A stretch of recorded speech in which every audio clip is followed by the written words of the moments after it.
स्वागत है आप सभी का tech study ITI YouTube channel पर। तो वायरमैन ट्रेड थ्योरी का NCVT CVT exam paper set 1 जो कि प्रीवियस ईयर के क्वेश्चंस के साथ बनाया गया है, फर्स्ट ईयर के लिए है। क्योंकि फर्स्ट ईयर के जो बच्चे 2019-21 के थे, 2019-21 सेशन, उनका भी एडमिट कार्ड जारी हो गया है।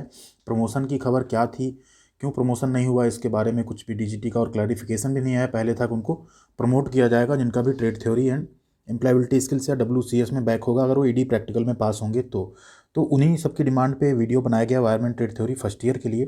सेट 1 है, इसके बाद हम आपको सेट 2 भी दे देंगे। हिंदी इंग्लिश दोनों में क्वेश्चन हैं। वीडियो अगर पसंद आए तो लाइक कीजिएगा, चैनल पर नए तो इस तरह सब्सक्राइब करके बेल आइकन जरूर दबाइए, जिससे इस पर जो भी आपको आईटीआई के अपडेट्स, स्टडी, जॉब या अप्रेंटिस की वीडियो आए तो आपको मिल जाए उसकी नोटिफिकेशन तुरंत। हम वीडियो स्टार्ट करते हैं। आप तब तक लाइक बटन हिट कर दीजिए, क्योंकि आपके लाइक से ही हमारा मोटिवेशन बढ़ता है, साथ ही यूट्यूब इस वीडियो को और आगे भी पहुँचाता है। तो पहला क्वेश्चन है, देखिए इसमें, in which type of hazard virus will belong, किस प्रकार का खतरा जो है वायरस से संबंधित होगा। एर्गोनॉमिक बायोलॉजिकल हैजार्ड यानी जैविक खतरा, साइकोलॉजिकल हैजार्ड यानी शारीरिक खतरा, या केमिकल हैजार्ड यानी रासायनिक खतरा। तो यहाँ पे आपका right answer option B, biological hazard यानी जैविक खतरा। अगला क्वेश्चन है, which personal protective equipment PP is used for eye protection, कौन सा व्यक्तिगत सुरक्षा उपकरण पीपी नेत्र सुरक्षा के लिए इस्तेमाल किया जाता है। हेलमेट, गॉगल्स, नोज मास्क या लेदर एप्रन। तो नेत्र की सुरक्षा के लिए हम क्या यूज करते हैं, गॉगल्स यानी कि चश्मे। नेक्स्ट है question, what the name of the effect if the current is passed through the electrolyte. What is the name of the effect, यानी यदि इलेक्ट्रोलाइट के माध्यम से विद्युत प्रवाह पारित किया जाता है तो प्रभाव का नाम क्या है। तो उस प्रभाव को हम क्या कहते हैं, हीटिंग, केमिकल यानी रासायनिक, मैग्नेटिक यानी चुंबकीय, या थर्मल यानी गतिक। तो उसे हम कहते हैं केमिकल यानी रासायनिक विद्युत प्रवाह कहेंगे, उस प्रभाव को हम रासायनिक प्रभाव कहेंगे। अगला क्वेश्चन है, what the name of the soldering, इस सोल्डरिंग का आपको नाम बताना है कि ये कैसी सोल्डरिंग है। देख लिया आपने फिगर, सोल्डरिंग का नाम क्या है। Dip soldering, temperature controlled soldering यानी तापमान नियंत्रित soldering, soldering with soldering gun के साथ सोल्डरिंग, या सोल्डरिंग विद ब्लो लैंप यानी ब्लो लैंप से सोल्डरिंग। तो ये है आपका टेम्परेचर कंट्रोल्ड सोल्डरिंग यानी तापमान नियंत्रण के साथ सोल्डरिंग। अगला है क्वेश्चन, व्हिच इज कंडक्टर, कौन सा इसमें से क्या है कंडक्टर यानी कि सुचालक है। वुड यानी लकड़ी, जिंक, रबर, या माइका यानी अभ्रक। तो यहाँ पे आपका राइट आंसर है जिंक जो है ये सुचालक है। बाकी तीनों क्या है, इंसुलेटर हैं, रबर, माइका या लकड़ी, तीनों। अगला क्वेश्चन है, what the value of voltmeter resistance RV compare to resistance R to be measured, प्रतिरोध R की तुलना में वोल्टमीटर प्रतिरोध जो RV है का मूल्य मापा जाना चाहिए। इक्वल यानी बराबर, लो यानी कम, वेरी लो यानी बहुत कम, या वेरी लार्ज यानी बहुत बड़ा। तो इसका प्रतिरोध रहेगा बहुत बड़ा यानी वेरी लार्ज। अगला क्वेश्चन है, what the name of BIS symbol, इस BIS सिंबल का आपको नाम बताना है, इस BIS प्रतीक का आपको नाम बताना है। क्या है, लैंप है, टू वे स्विच है, इंटरमीडिएट स्विच है, या मल्टी पोजिशनल स्विच है। तो ये है आपका इंटरमीडिएट स्विच, ठीक है, option C intermediate switch. Next है question, what is the name of the change that given to a battery if it is in danger of becoming over discharge during working. उस charge का नाम क्या है जो काम करने वाले शाफ्ट के दौरान, यहाँ थोड़ा सा हिंदी गड़बड़ है, के दौरान डिस्चार्ज होने का खतरा होने पर बैटरी को दिया जाता है। ठीक है, यहाँ है what is the name of the charge, वो कैसा चार्ज है जो गिवन टू अ बैटरी, एक बैटरी को दिया जाता है जब वो खतरे में हो, किसके, ओवर डिस्चार्ज, ड्यूरिंग काम करने के टाइम में ओवर डिस्चार्ज का अगर खतरा हो तो उसे हम क्या देते हैं, boost charge, freshening charge, trickle charge, या इनिशियल चार्ज। तो उसे हम देते हैं boost charge, option A boost charge. अगला है, which factor the capacity of a cell depends, कौन से कारक पर एक सेल की क्षमता निर्भर करती है। डिस्टेंस बिटवीन प्लेट्स यानी प्लेटों के बीच की दूरी पर, मटेरियल ऑफ पॉजिटिव प्लेट के मटेरियल पर, मटेरियल ऑफ नेगेटिव प्लेट के मटेरियल पे, या साइज ऑफ प्लेट यानी प्लेटों के आकार पे। तो यहाँ पे आपका right answer option D, size of plates यानी प्लेटों के आकार पे सेल की क्षमता क्या करती है, निर्भर करती है। नेक्स्ट है question, how files are classified, फाइलों को निर्दिष्ट कैसे करते हैं। जो फाइल होती हैं उनको हम कैसे बताते हैं, by length, by thickness, by width, या by total length with handle. तो हम फाइल को किससे निर्दिष्ट करते हैं, बाय लेंथ यानी लंबाई द्वारा, छोटी फाइल, मीडियम फाइल, या लार्ज फाइल। इसी तरह उसकी आकृति के आधार पे करते हैं, ट्रायंगुलर है, रेक्टेंगुलर है, कैसी है, ठीक है, उसके दांते के आधार पे करते हैं। बाकी ये जो तीनों हैं ये फाइल को इससे हम निर्दिष्ट नहीं करते हैं। अगला क्वेश्चन है, which is the name of wrench, इस जो रेंच दिखाई गई ये कैसी रेंच है। देख कर ही आप लोग समझ गए होंगे कैसी रेंच है ये है आपकी सॉलिड टैप रेंच, इसमें हम टैप पकड़ के टाइपिंग का ऑपरेशन कर सकते हैं। नेक्स्ट क्वेश्चन है what the name of the stake. बहुत ही सिंपल सा क्वेश्चन है। स्टेक देखिए और बताइए कौन सा स्टेक है। तो ये होता है आपका blow horn stake, option C blow horn stake. इस तरह के फिगर वाले क्वेश्चन भी बहुत आते हैं, तो इस तरह के क्वेश्चन भी आप लोग जरूर पढ़िए। एक और क्वेश्चन है what the use of bent snips. Snip bent का उपयोग क्या है, क्वेश्चन नंबर 13 है। टू कट स्ट्रेट स्लॉट यानी सीधे स्लॉट काटने के लिए, टू कट इंटरनल होल्स आंतरिक छिद्र काटने के लिए, टू कट एक्सटर्नल कर्व्स बाहरी कर्व काटने के लिए, या टू कट इंटरवल कर्व्स यानी इंटरनल कर्व्स आंतरिक कर्व काटने के लिए। तो स्निप बेंट का उपयोग होता है टू कट इंटरनल कर्व्स। अगला क्वेश्चन है which property of a magnet is illustrated. कौन सा गुण एक चुंबक को चित्रित किया, मतलब यहाँ एक जो चुंबक दिखाया गया है इसमें मैग्नेट की कौन सी प्रॉपर्टी जो है बताई गई है, दिखाया गया, प्रदर्शित की गई है। तो ये मैग्नेट की जो प्रॉपर्टी इसमें प्रदर्शित की गई वो है इसकी डायरेक्टिव प्रॉपर्टी या डायरेक्टिव गुण। ऑप्शन सी आपका यहाँ पे राइट आंसर है। नेक्स्ट है देखिए which type of capacitor is known as polarised capacitor. किस प्रकार के कैपेसिटर को हम पोलराइज्ड कैपेसिटर कहते हैं। माइका कैपेसिटर को, पेपर कैपेसिटर को, सिरेमिक कैपेसिटर को, या इलेक्ट्रोलिटिक यानी इलेक्ट्रोलाइट कैपेसिटर को। तो इसको हम कहते हैं इलेक्ट्रोलाइटिक या इलेक्ट्रोलाइट कैपेसिटर जो होता है उसे हम पोलराइज्ड कैपेसिटर भी कहते हैं। नेक्स्ट है question what is the SI unit of frequency. आवृत्ति की एसआई यूनिट क्या है। किलोहर्ट्ज है, हर्ट्ज है, मेगा हर्ट्ज है, या गीगा हर्ट्ज है। तो एसआई यूनिट होती है उसकी फ्रीक्वेंसी की हर्ट्ज। क्वेश्चन नंबर 17 है how earth resistance value maintained in summer. Earth प्रतिरोध की वैल्यू गर्मियों में कैसे मेंटेन करते हैं। यूज न्यू इलेक्ट्रोड, नए इलेक्ट्रोड का प्रयोग करके, use new coal and salt layer, नया कोयला और नमक परत का प्रयोग करके, यूज न्यू अर्थ वायर, नए अर्थ वायर का प्रयोग करके, या use water and maintain wait condition, पानी का प्रयोग और नमी को मेंटेन करके। तो हम कैसे करते हैं उसको, पानी का प्रयोग और नमी को मेंटेन करके हम क्या करते हैं, अर्थ प्रतिरोध की वैल्यू को गर्मी में मेंटेन करते हैं। अगला question how many primary windings required in ELCB earth leakage circuit breaker. ELCB में कितनी प्राइमरी वाइंडिंग आवश्यक है। 1 प्राइमरी वाइंडिंग यानी 1 primary winding, 2 primary winding, 3 primary winding, या 4 प्राइमरी वाइंडिंग। तो यहाँ पे आपका राइट आंसर है ऑप्शन बी 2 प्राइमरी वाइंडिंग यानी 2 प्राइमरी वाइंडिंग की जरूरत या आवश्यक होती है। 19 नंबर है what is the name of term that the ability of the measuring instrument to agree with itself repeatedly. ठीक है, उस शब्द का नाम क्या है जो बार बार खुद को एग्री होने के लिए मापक यंत्र की क्षमता रखता है। ध्यान दीजिए क्वेश्चन जो हैं आपके सारे क्वेश्चंस के बाद लास्ट वाला क्वेश्चन आप ही के लिए है, हमने रखा है वायरमैन ट्रेड थ्योरी से ही है, फर्स्ट ईयर का ही। उसका आंसर आप लोगों को कमेंट बॉक्स में करना है, जो मैं शुरुआत में बोलना भूल गया था। और वीडियो कैसी लगती चैनल्स की कमेंट करके ज़रूर बताइए, और क्या सुधार किया जा सकता है वीडियो में वो भी आप सुझाव दे सकते हैं कमेंट में। तो हमें भी अच्छा लगता है जब आप लोग कमेंट करते हैं कि वीडियो अच्छी है या और क्या वीडियो में लाया जा सकता है, तो वो चीज़ें और अच्छी लगती हैं। फिर यहाँ पे 4 ऑप्शन हैं देखिए, प्रिसीजन, सेंसिटिविटी, रेजोल्यूशन या एक्यूरेसी। तो वो क्या होती है, वो होती है प्रिसीजन। हम बोलते हैं ना कितना प्रिसाइज इक्विपमेंट है, जितना प्रिसाइज उतना ही उसकी अच्छी मापने की क्षमता।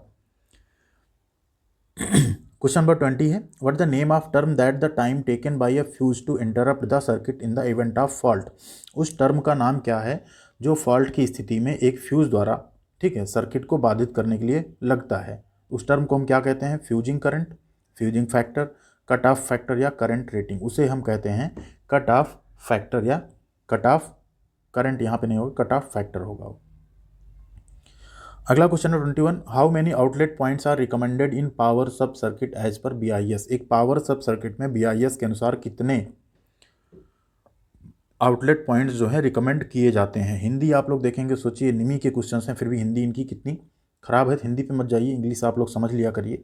1 पॉइंट, 2 पॉइंट, 3 पॉइंट या 4 पॉइंट। यहाँ पे आपका राइट आंसर है ऑप्शन बी 2 पॉइंट्स। 2 पॉइंट जो है आउटलेट के रिकमेंड किए जाते हैं किसमें, पावर सब सर्किट में एज पर BIS स्टैंडर्ड जो भी BIS का है। नेक्स्ट है देखिए what the name of the meter. इस मीटर का आपको नाम बताना है, कौन सा मीटर है ये। इस मीटर का नाम क्या है, vibrating reed type frequency meter, vibrating reed प्रकार आवृत्ति meter, western type frequency meter, electrodynamo प्रकार का आवृत्ति मीटर, या रेसो मीटर टाइप आवृत्ति मीटर। तो ये है आपका vibrating reed type frequency meter. अगले क्वेश्चन पे चलते हैं। क्वेश्चन नंबर 23 है what the advantage of concealed wiring. Concealed wiring का एडवांटेज यानी लाभ क्या है। The cost of installation is low यानी कास्ट जो इंस्टॉलेशन कॉस्ट है बहुत कम होती है। Easy to trace the fault, गलती का पता लगाने के लिए बहुत आसान होता है। Semi skill technician can carry out the wiring, earth Kusal technician wiring कर सकते हैं। Wiring can be done through the shortest route, wiring सबसे छोटे मार्ग से की जा सकती है। तो कंसील्ड वायरिंग का यही एक सबसे बड़ा फ़ायदा होता है कि वायरिंग जो है वो हम शॉर्टेस्ट रूट में कर सकते हैं। नेक्स्ट है, what is the thickness of copper plate used for plate earthing, जो प्लेट अर्थिंग के लिए इस्तेमाल की गई तांबे की प्लेट होती है उसकी मोटाई कितनी होती है? Not less than 2 mm, not less than 2.5 mm, not less than 3.15 mm या not less than 6.5 mm। Right answer है आपका option C, not less than 3.15 mm, मतलब 3.15 mm से कम नहीं होनी चाहिए। अगला है question, what the name of wiring system that enables the appliances connected to the system to have the same voltage, wiring system का नाम क्या है जो सिस्टम से जुड़े अप्लायंसेस को समान वोल्टेज के लिए सक्षम बनाता है? डिस्ट्रीब्यूशन सिस्टम एंड डिस्ट्रीब्यूशन प्रणाली, tree system, ring main system या looping out from switch, switch से लूपिंग आउट। तो यहाँ पे आपका राइट आंसर है ऑप्शन ए, डिस्ट्रीब्यूशन सिस्टम यानी डिस्ट्रीब्यूशन प्रणाली बोलते हैं उसको हम। अगला क्वेश्चन है, what the name of wiring if one lamp control from 2 different places, यदि एक लैंप को 2 अलग अलग स्थानों से नियंत्रित किया जा रहा है तो तारों का क्या नाम होगा, उस वायरिंग का क्या नाम होगा? Godown wiring, tunnel wiring, staircase wiring या हॉस्टल वायरिंग। तो उसे हम कहते हैं स्टेयर केस वायरिंग, जहाँ की हम क्या करते हैं 2 अलग अलग जो प्लेस होते हैं वहाँ से हम उसको कंट्रोल कर सकते हैं, ऊपर से भी और नीचे से आप जा रहे हैं स्टेयर पे तब भी। अगला क्वेश्चन है, which wiring circuit is provided with one switch to operate on और ऑफ ऑल लाइट्स, किस वायरिंग सर्किट में एक स्विच लगा होता है जिससे सभी लाइट एक बार में ऑन या ऑफ की जा सकती है? टनल वायरिंग में, गो डाउन वायरिंग में, हॉस्टल वायरिंग में या कॉरिडोर वायरिंग में? तो ये होता है आपके हॉस्टल वायरिंग में। अगला क्वेश्चन 28 है, which is cold cathode lamp, इसमें से कौन सा कोल्ड कैथोड लैंप है? Mercury vapour lamp, fluorescent tube lamp, halogen lamp या नियॉन लैंप? तो जो नियॉन लैंप होता है ये आपका कोल्ड कैथोड लैंप होता है। अगला क्वेश्चन है, which is the name of relay marked as X, relay का नाम बताना है आपको जो एक्स के रूप में ये मार्क किया गया है। ठीक है, कैसा रिले है ये? तो ये है आपका इलेक्ट्रोमैग्नेटिक रिले। कैसा रिले है? इलेक्ट्रोमैग्नेटिक रिले है ये। नेक्स्ट क्वेश्चन है, which factor determines the size of wire to be used for industrial motor wiring, औद्योगिक मोटर वायरिंग के लिए कौन सा फैक्टर डिटरमाइन करेगा कि जो तार का आकार है उसे कितना रखना है? Load current, supply voltage, motor का टाइप या पर्पज ऑफ मोटर यानी मोटर का उद्देश्य क्या है? तो वो डिसाइड करेगा लोड करंट। क्वेश्चन नंबर 31 है, how many earth continuity conductors should be provided from the machine to panel board and to the main earth electrode, machine से पैनल बोर्ड और मेन अर्थ इलेक्ट्रोड को कितने, ठीक है, अर्थ continuity conductors प्रदान किए जाने चाहिए? 4, 3, 2 या 1? तो यहाँ पे राइट आंसर आपका option C 2। Next question, which is the unit of insulation resistance, insulation प्रतिरोध की इकाई कौन सी है? मिली ओम, ओम, किलो ओम या मेगा ओम? तो इंसुलेशन प्रतिरोध की इकाई होती है आपकी mega ohm, option D. Next है, what the electrical drive, electrical drive क्या है? इलेक्ट्रोमैकेनिकल डिवाइस होती है, एक इलेक्ट्रिकल डिवाइस होती है, इलेक्ट्रॉनिक डिवाइस होती है या मैकेनिकल डिवाइस होती है? तो इलेक्ट्रिकल ड्राइव आपका एक इलेक्ट्रोमैकेनिकल डिवाइस होता है। नेक्स्ट क्वेश्चन है, which is the inter processor distance of LAN, LAN की अंतर प्रोसेसर दूरी कौन सी है? लैन मतलब क्या होता है आपका local area network, above 1000 kilometre, 10 kilometre to 1000 kilometre, 1 kilometre to 10 kilometre या 0 टू 1 किलोमीटर? तो जो लैन की डिस्टेंस होती है वो होती है 0 टू 1 किलोमीटर। नेक्स्ट क्वेश्चन है, what are the 3 main factors to be considered for DTH wiring, DTH wiring के लिए 3 मुख्य कारक कौन से जिन्हें कंसीडर किया जाना चाहिए, विचार किया जाना चाहिए जिन पर? सेफ्टी प्लानिंग एंड बजटिंग यानी सुरक्षा प्लानिंग और budget, collection of material wiring and testing, collection material का कलेक्शन, वायरिंग और testing, marking layout, fixing of accessories wiring, marking layout, accessories लगाना और वायरिंग, या मापना, मार्किंग लेआउट एंड वायरिंग। तो यहाँ पे DTH का जब आप वायरिंग कर रहे हो तो यहाँ पे मेन चीज़ आपको क्या है? सेफ्टी, प्लानिंग और बजटिंग, इन 3 चीज़ों पे आपको ध्यान रखना चाहिए, इनका 3 चीज़ों को कंसीडर करना चाहिए। अगला क्वेश्चन है, what is the name of part marked as X, X के रूप में जो मार्क किया गया पार्ट क्या है? एनर्जी मीटर है, IC कटआउट है, मेन स्विच है या डिस्ट्रीब्यूशन बोर्ड है? तो ये है आपकी मेन स्विच। 37 नंबर है, which computer networking component device connect multiple Ethernet segments together, कौन सा कंप्यूटर नेटवर्किंग कंपोनेंट डिवाइस एक साथ कई ईथरनेट सेगमेंट्स को जोड़ता है? राउटर, स्विच, ब्रिज या हब? तो यहाँ पे आपका right answer option D, hub. 38 है, how many versions of Windows operating systems are available, कितने विंडोज़ ऑपरेटिंग सिस्टम के वर्जन उपलब्ध हैं अभी तक, 2, 3, 4 या 5। तो यहाँ पे आपका राइट आंसर ऑप्शन सी 4। 39 है, which is the free open source web browser from Mozilla, Mozilla से free open source web browser कौन सा है, ओपेरा है, फायरफॉक्स है, गूगल क्रोम है या इंटरनेट एक्सप्लोरर है। मोजिला का कौन सा है आपका, Firefox, Mozilla Firefox. Question number 40 है, which browser is in inbuilt browser in Windows, Windows में कौन सा ब्राउज़र इनबिल्ट ब्राउज़र है, Google Chrome, Internet Explorer, Mozilla Firefox या ओपेरा मिनी। तो जो इंटरनेट एक्सप्लोरर है ये किसी भी विंडोज़ में इनबिल्ट ब्राउज़र होता है। अब आती है आपकी बारी, क्वेश्चन नंबर 41 का आंसर आपको करना है। What percentage limit of error is permitted to the energy meter used for service meter board, एक एनर्जी मीटर जो कि सर्विस मीटर बोर्ड के लिए यूज किया जा रहा है उसमें जो परमिटेड एरर है, ठीक है, लिमिट है एरर की, वो कितना परसेंट होती है, 1%, 2%, 3% या 5%। तो ABCD क्या राइट आंसर है, ज़रूर कमेंट कीजिएगा आप लोग।